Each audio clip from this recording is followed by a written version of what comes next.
to develop this more fully into a house museum to tell the wonderful story of the Redding family. Now, with that in the way of background, I'd like to ask Kenyon if he will tell you all what is planned by the Redding House Board during Black History Month. Kenyon? Well, the first question I was going to ask you was, weren't you responsible for this indirectly? And you've answered that. Oh. So, I mean, facts are the facts. So that's great. Well, that's the way it is. Yeah. Thank you. The Redding House historically was purchased by the Reddings family in 1907. At that time, the 200 block of East 10th Street was slightly integrated. However, because of the situation, the Reddings had the furniture shipped in during the day, and the family came in that evening. At that time, the Redding family had lived on the 1100 block of Lombard Street and was living at 529 East 12th Street, where Miss Redding was born, which is now part of the Howard High Skills Center, Howard High School of Technology. Her birthday, her 107th anniversary of her birthday, will be February the 10th of this year. The Redding Foundation has been in the process of renovating the building. It is now located at 11th and Wilson Street, and it is in pretty good shape. I think that as you go there, you will enjoy seeing it. The Judge Williams has been in charge of the project and has done quite a job. If you intend to go on one of the tours, please contact his office and they will make arrangements. They plan to start opening it up sometime this month to have tours. The building is in very good shape and has been slightly renovated. It contains 5 bedrooms, and it has 2 stairways, one into the kitchen and area and the other to the front of the living room. You will be pleasantly surprised, I believe, when you see how that house has been outfitted. There are many antique things that have been placed in there that weren't originally with the house, but go back to that age and era. And the original the original piano is there, and there are all sorts of pictures, and it's really going to be a great thing. So I encourage you to become involved and help support this foundation. The big problem that we face is raising funds to take care of the operation. So I think once you see it, you will enjoy it and we'll support it. Kenyon, the Redding House is right across the street, as you know, from an historic black restaurant, the Naughty Pine. Right. And from conversations I've had with Judge Williams, there are some plans underway to actually upgrade and renovate the Naughty Pine so that when visitors come to the Redding House and they want a bite to eat, they won't feel like they've got to go downtown. They can go right across the street and get some good old soul food. I would certainly be remiss if I did not mention also that the Redding House is, in its present location, is across the lot from the Allied Kid building. This is the building that was purchased by MBNA during the mayoral term of Jim Sills for the purpose of becoming an heritage center or museum. Now that goes back to 1996, and regretfully, not too much progress has been made on that through the years. But with some support from the city of Wilmington, which owns it, with funds that go back to when Jim Sills was the mayor, in which he set up a fund to renovate the building, and with some promised support from some local foundations, we're very hopeful that we can bring the Allied Kid building or the Heritage Center online so that the Reading House and the Heritage Center will really become part of an historical complex on Wilmington's east side, so that you can learn about the Reading family by visiting the Reading House, and then you can come next door to the Heritage Center and learn about African Americans in and from Delaware more broadly. This site is right around the corner of the home site of Clifford Brown. It's truly in an historic zone, and we hope that within the near future we can announce a groundbreaking ceremony.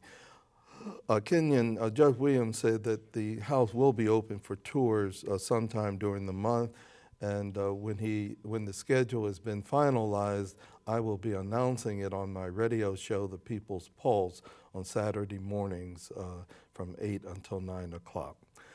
My next guest is a friend.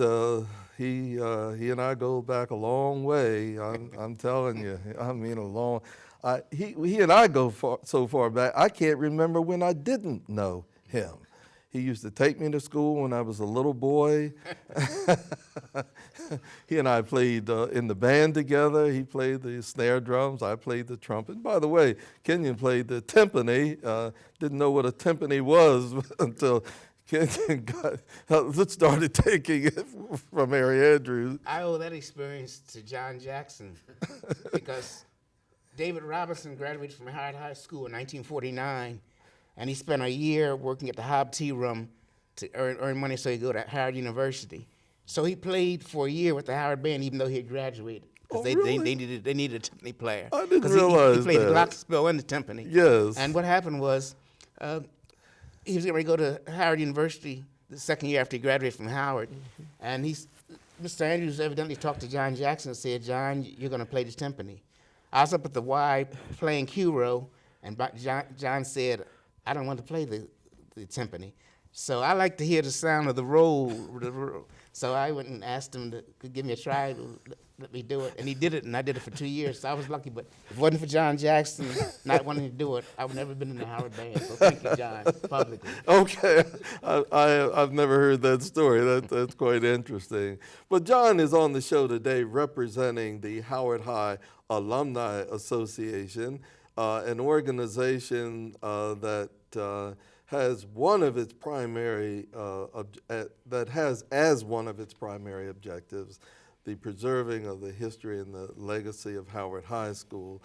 And he's serving as president. I'm the immediate past president, and Kenyon is a former president. So you got 3 presidents up here, just like when you get Clinton and Bush, and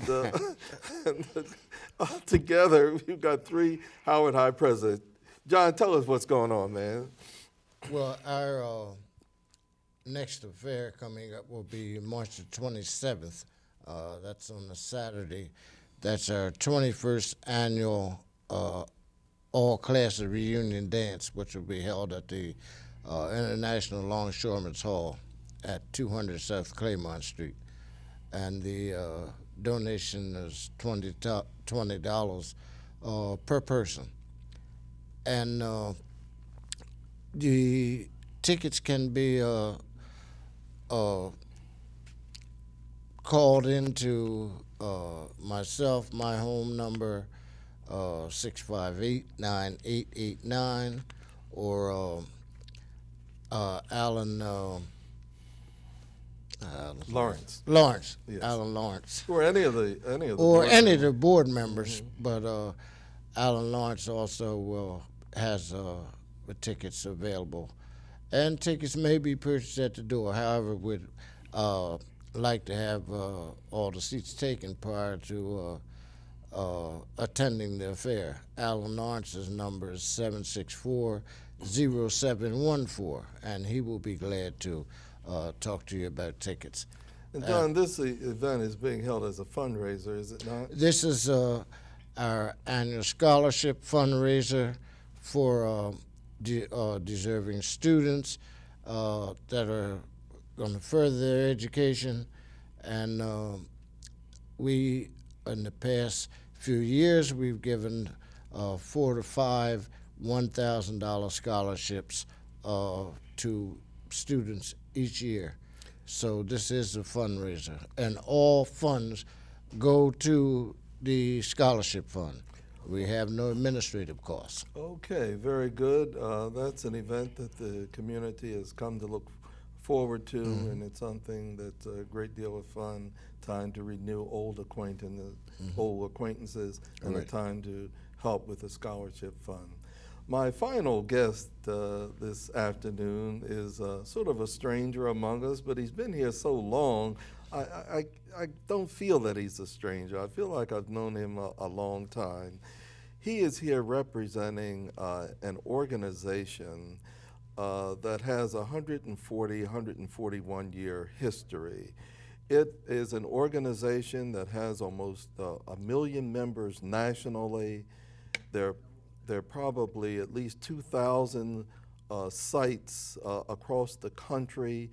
We used to have a site here on East 11th Street before the city purchased it and tore it down to build Macaulay Court. He's here representing the Elks, and they have as their objective building a facility on the Brandywine. Brian, why don't you give us a brief update on where things stand? Well, thank you very much, Harmon. I would like the public to understand that I am the junior of the 4 men here. You lie! I'm younger than all the rest of them, but it seems to me I've been caught in a quagmire here. But at any rate, getting on with it, we are our building at Paul Lawrence Dunbar Lodge at 800 East 13th Street. We have about 70% of the building completed. We are out of funds, and we're in the process. Because of that, we have formed a ad hoc advisory board, and the advisory board has been very commendable on some of the things that they are doing to assist us. I would like to make a special shout out to Hazel Plant, Honorable Hazel Plant. She had a little problem, and I think her heart or something, she had a surgery. And I would like to make a shout out to her, thank her for all the things she has done for the Paul Lawrence Dunbar Lodge. In fact, we got— Our producer has just indicated that the clock that I thought we were going by is not accurate, and we only have about a minute. Oh, so. good. Well, you told me you wasn't going to give me but 30 seconds anyway. But anyway, get on with it. We had a $32,500 grant from Hazel, and it's in the process. 40% of that's completed. We're in construction now on the sidewalks and the curbs. I'd also like to give a shout out to Dennis Williams, Charles Potter, Mike Brown, Stephanie Bolden, J.J. Johnson, Twin B. Brown, and Doris Flowers. Those are some of the people that are supporting us to try to finish the construction of the building. Now, I probably don't have but 3 seconds, but I'll just pass it on to you, Harmon. Okay, thank you, Ron, and we'll look forward to you for future updates, if not here on Freedom's Journey, certainly on my radio show. Thank you so much for coming. Ladies and gentlemen, I'd like to thank you all for tuning in. This show will only be airing on the 5th Sunday, but I hope that you will kind of mark your calendars so that you can tune in. I want to thank each one of my guests. I want to thank you all, the viewers, and I want to close out this show as I close out all of my radio shows by saying to each one of you to go out and do good for somebody.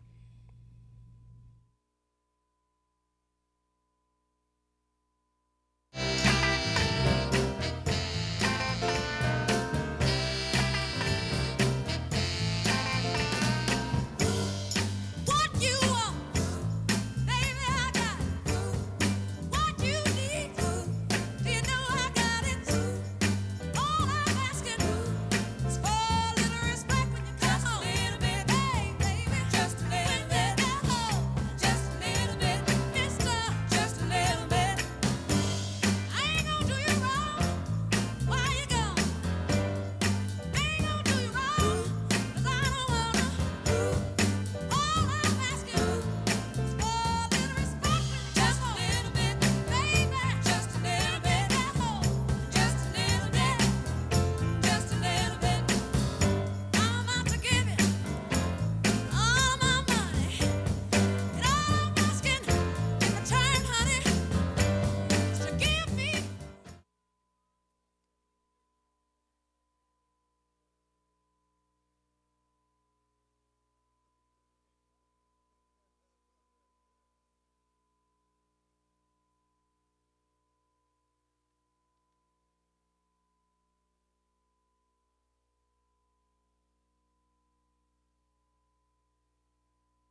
If you're walking around thinking that the world owes you something 'cause you're here,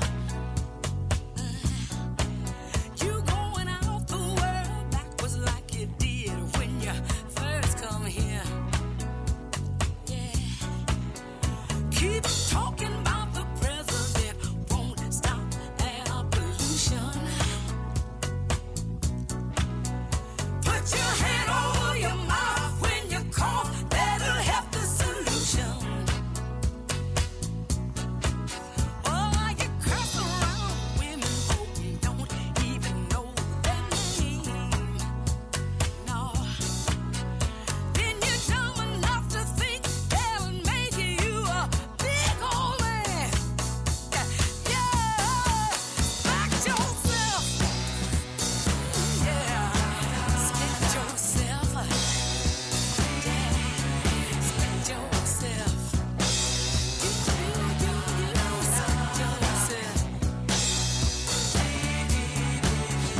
If you don't respect yourself, ain't nobody gonna give a good hoot.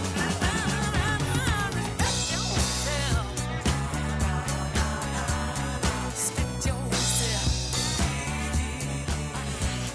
Respect yourself.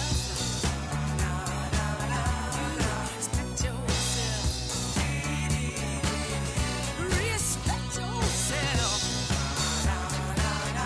Respect yourself. Respect yourself. I mean, respect yourself.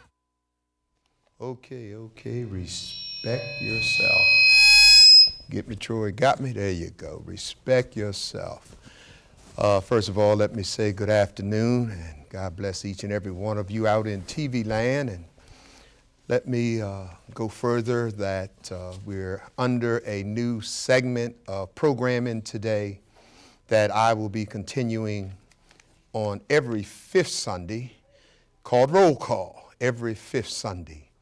Roll Call will even be a special edition of programming that will come into your homes by way of Comcast Cable Channel 28, live lease access, and Roll Call is going to be a program that's going to step off from the regular kind of programming that goes on here at the Comcast Cable Channel 28. What do you mean, Holloway? What I mean is simply that I agree and I support and I believe in the good gospel song, the word being taught, and the good preachers that are honest preachers who are not hypocrites that come here over these airways, that are not hypocrites. I want to throw that in.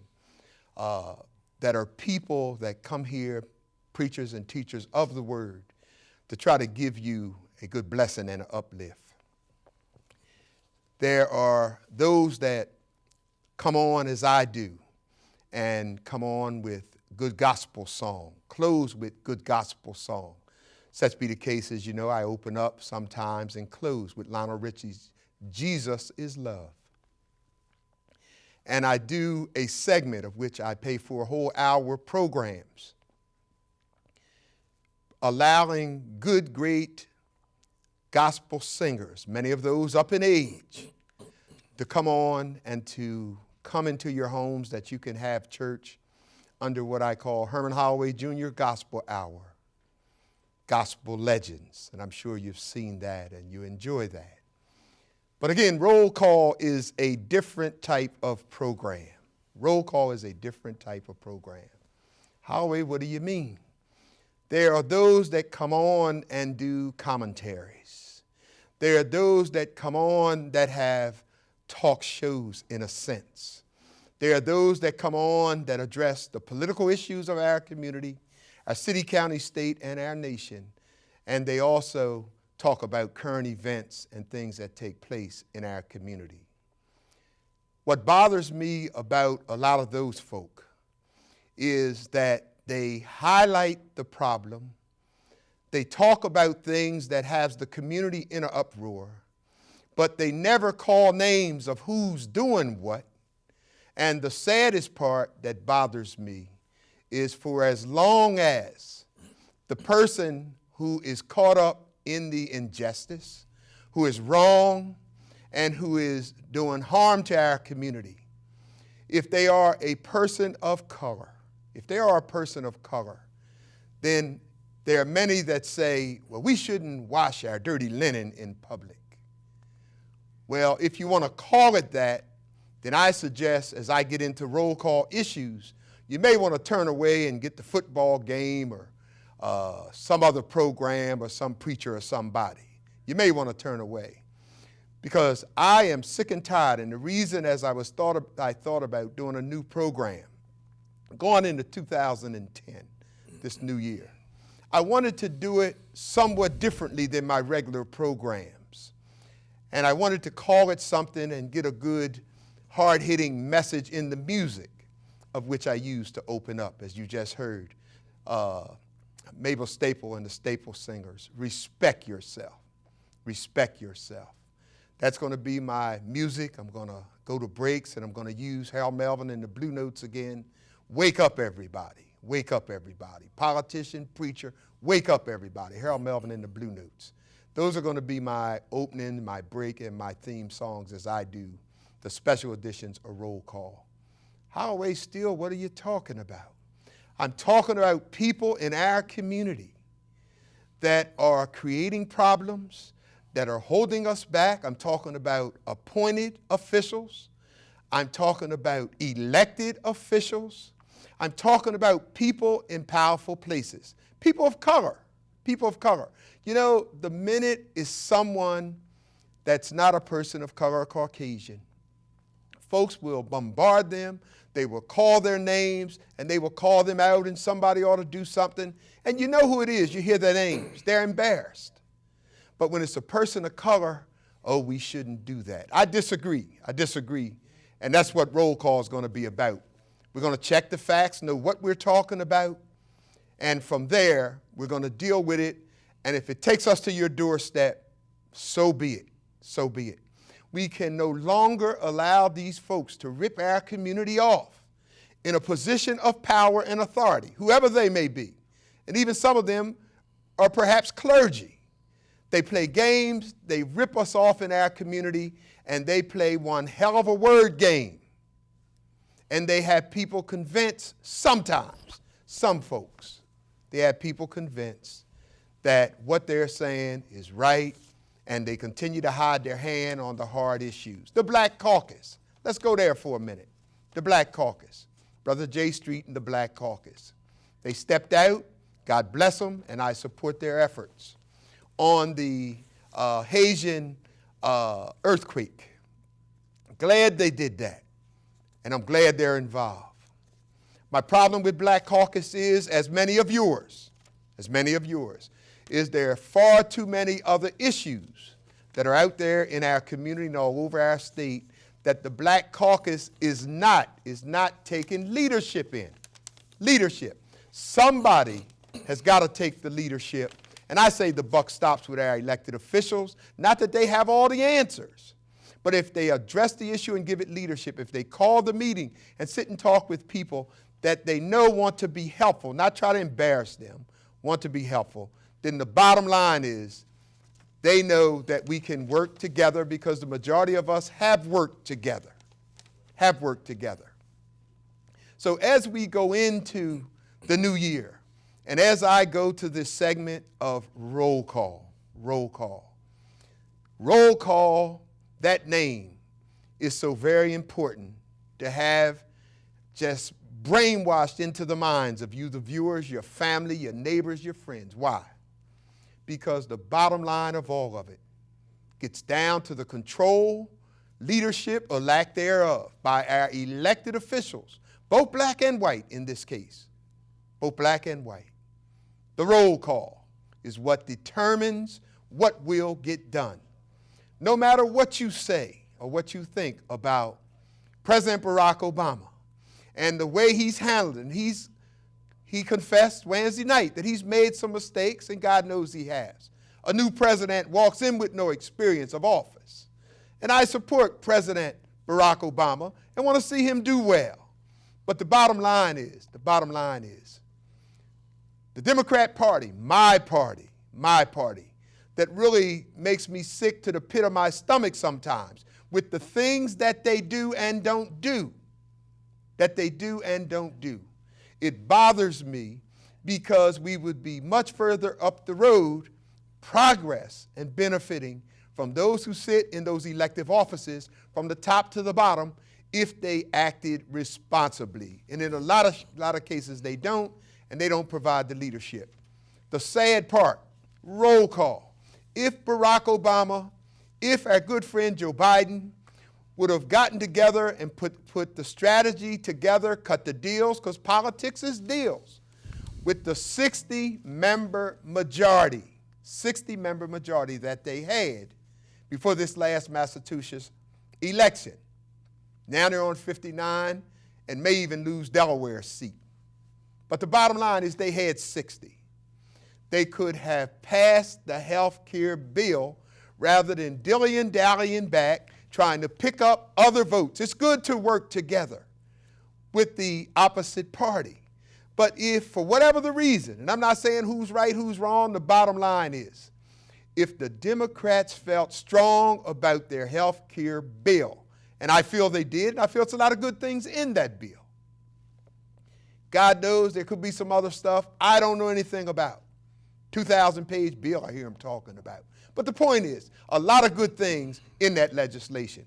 Why didn't the Democrats, my party, your party, that you vote blind and you support these Democratic candidates over and over again because you are a Democrat, quote unquote, no matter who's running, you're a die-in-the-wool Democrat. You go straight down that Democrat ticket and you elect these folks, and then things happen just like it's happened now on the health care piece of legislation. We could have passed, the Democratic Party, a health care bill, and they did not do it, and now it looks like it's going to get away. I don't sit here saying that to say that I sit here supporting all Republicans, this, that. I split my ticket. I encourage you to do the very same. No party has a monopoly on the best candidates from the top to the bottom. No party. I look at the Republican side, and I get a little irritated if it's true, where it's said that when the president wanted to have a piece of legislation drafted, calling for a study, a review of the budget deficit, and it was said that on the legislation, if I'm wrong, I'll apologize, but I'm saying, I say it that way because I didn't see it. It was said that there were 7 Republicans that signed on the bill, 7 senators that co-sponsored that legislation to set up a bipartisan committee to study the deficit and come back with recommendations, to be able to put forth ideas, suggestions, and ways that we can work to bring down our deficit. That's a very positive thing. And 7 Republicans signed on. When the bill went to the floor for a vote, it said none of those 7. They played party politics. The Republicans voted no, the Democrats voted yes, and the 7 Republicans that signed on as co-sponsors, it said, voted no against the bill. These are the kind of games and foolishness that I'm talking about, that America's sick and tired of, Delaware is sick and tired, city of Wilmington, and all of us. But we got to do something about it. What are you willing to do? Are you willing to roll up your sleeves and become a part of a movement? Let's start our own Tea Party right here. Let's do our thing. Let's start our Tea Party. Bipartisan, independent, and all those that want to be a part of it. Felons and whoever and can't vote, whoever you are. Let's start our own Tea Party. And let's fight back at this foolishness, this nonsense that constantly goes on. The bickering. Each time city council people stand their ground and vote independently and say no to the mayor, they get chastised by Mayor Baker. All that nonsense in the paper. I commend those of you that took a stand. You should take a stand. No one should sit in these offices just simply being a rubber stamp. There are good and decent qualified Republican candidates and office holders. There are good and decent Democrat office holders. And we're going to be addressing these issues. We're going to be looking at who's holding up the roll call. If we get 7 votes on city council, if we can get 7 city council to stand, come down here over these TV airways, and simply say that I support live lease access in its present form with proper camera people, proper cameras, upgraded equipment where a lot of this stuff is failing and breaking down, and proper staff in the control room. Live lease access should continue in the manner in which it does and is to date. We need 7 council persons to say that. We need people to get involved and take leadership so that we can complete this ongoing project of the Historical Society Museum that's supposed to be going down in the L.I. Kidd building. Where is the leadership? I'm talking to some of the preachers sitting out there. I'm talking to the elected officials sitting out there. And I'm talking about those who are community activists. Where is the leadership? The buck stops with the elected official. They can make them break us. And I'm going to close and go to my guests on this because I could talk the whole show on it because I'm pretty teed off. And I'm teed off. I come in here, Cal, and Harmon sits here with me. And I come in here. I get up this morning. I pop on Gospel Legends and get into gospel word in song and the way they set songs up. Jay Caldwell and them are good at it. The way they come on and introduce a song and why they wrote a certain song. And they're quoting scripture. So I have church by way of gospel song. And I woke up feeling pretty good this morning. And then I happened, Cal, to go down in Harmon to pick up the Sunday paper off my porch and opened it up. And what the hell do I see? What do I see? And that's why roll call is going to be so very important. We're coming at you hard and live and live in Cochran who don't like it. And if these guys leave me out here, I'll do it by myself. Because something needs to be done. Something needs to be done. You pick up the front page of the paper if you haven't seen it. Go get you a news journal. And this Dr. Earl Bradley, and it just upset my day, and I prayed about it. And thinking about my dad and his birthday on Thursday, on February the 4th, my dad would have been 88 years old, Senator Holloway, and that will show again my dad at Longshoremen's Hall, back tonight at 6 p.m. So I'd like for you to give a look-see, remembering Senator Holloway and on his birthday at 6 p.m. tonight. But I tell you, my blood boils just thinking about all of this and the way we let things go. I'm talking about this doctor, supposed to be so-called Dr. Earl Bradley, the doctor that not alleged, some of it may be alleged, but all of it is not alleged. He's guilty as charged. This is the downstate doctor in Sussex County that was raping little children on the front page of the paper today. And it's been through the paper. And many of you sit out there and you talk about the News Journal, picking on people. Thank God for News Journal. Thank God for News Journal. And I'm going to call Jeff Montgomery, who's a friend of mine, been with News Journal for years. Jeff is the one that's doing these stories on the Dr. Earl Bradley. Check that paper out today. There are 2 or 3 pages on page 8 and 9, and it's a long column on the front page of this insane doctor that raped these children. He raped them, folks, little toddlers. Where the hell were the parents? Why would they even leave them in with a doctor? You can go there and get on the parents. But the bottom line is, the doctor acted totally unprofessional. He did some things to these kids. And the ironic part, the reason I say he's guilty and they know he's guilty, because this nut, this fool, this idiot, videotaped himself. When they raided his office and home, they found videotapes of this doctor performing these sexual acts on these little teeny toddlers, these children. A pediatrician. If I had my way, we'd take him up Rodney Square and hang him by his damn thumbs. Something needs to be done. And the most part that has me irritated, gentlemen, I'm going to go to you guys for some comment. And we're on until 3 p.m. What has me the most irritated about it, and that's why I want to call Jeff Montgomery that wrote the story tomorrow and been writing these stories. I'm going to talk to Jeff about it. And I may end up getting in that. And you say, what in the world are you going to do? I'll tell you about that later. But I may end up getting in that.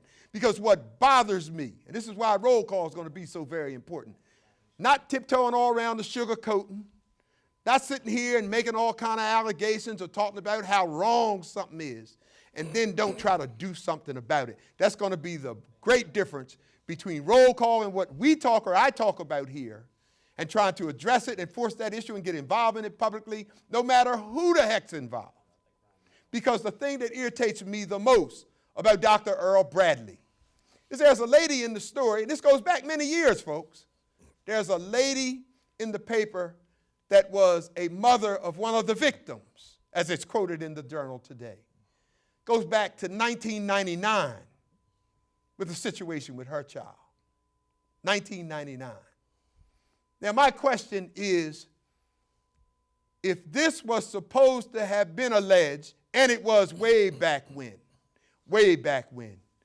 who sat on this in high places and did absolutely nothing about it to investigate and really go forward to get rid of this doctor or anybody like him raping little children? Who sat on it?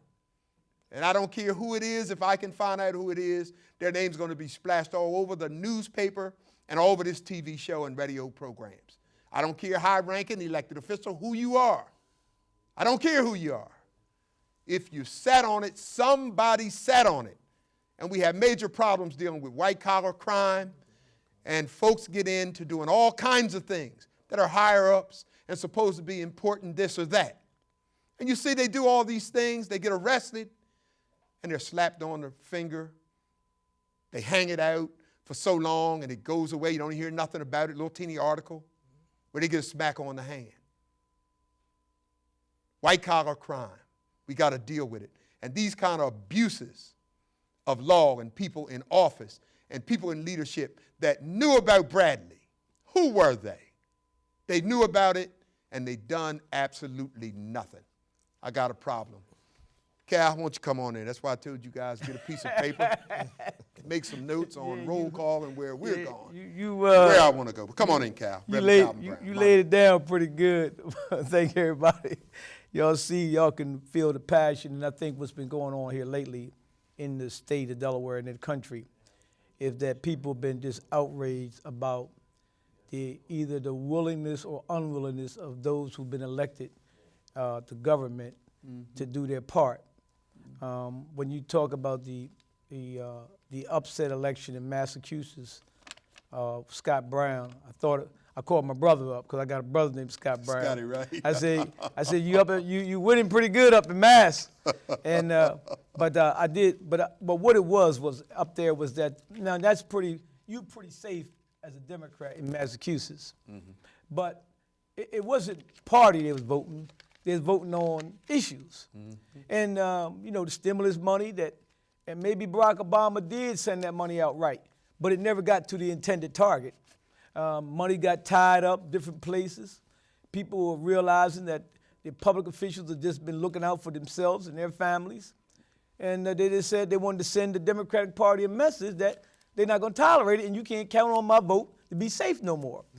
And you know what, Herman, and I believe that this is what the African American community needs to do to the Democratic Party in Wilmington. Not just because I'm a Republican, but that the Republican, to me, in Delaware, Wilmington, especially in the city, Delaware, they just take the black vote for granted. Over and over again. We don't get nothing. I'm an African American, and they said, well, you didn't vote for everybody. No, but then they wanted to get promoted. You look at Chris Coons, he'll be wanting to be United States Senator here. I thought Beau Biden did the right thing, personally. We got a lot of problems in the Attorney General's office, a lot of unsolved murders. This case here I'm incensed as you are about it. And if there was a complaint, it should have been followed up on. And feet need to be held to the fire if we find out who dropped the ball on this. Because all the people that became victims of this, now they have to live with this whole situation here. Now, again, the biggest problem I got with the stimulus money. I heard the Lieutenant Governor Matt Dinn say on another show that the state had all this money, but they wasn't spending it. And I think it was an article in the paper yesterday that they sitting on the money, and money that could have helped people with electric bills and people struggling. And my problem with Barack Obama was that I listened to the speech And he talked about the middle class. Now, that's good if you middle class. But there's a lot of working poor families. I mean, these ain't people on no program. They ain't getting no help, but they work every day. They the working poor. And the reason why, in my opinion, why the Democrats are losing, they think it was the middle class that elected Barack Obama, but it was the overriding number of African Americans that came out in record numbers and supported the president. And in my position, while he is not the president of the African American community, to me, he's done little or nothing to improve their position. And that's just how I see it. And the money that he said Joe Biden was watching that made sure it got to the people on the street, well, where is it? I don't see it on 3rd and Clayton or 5th and Madison.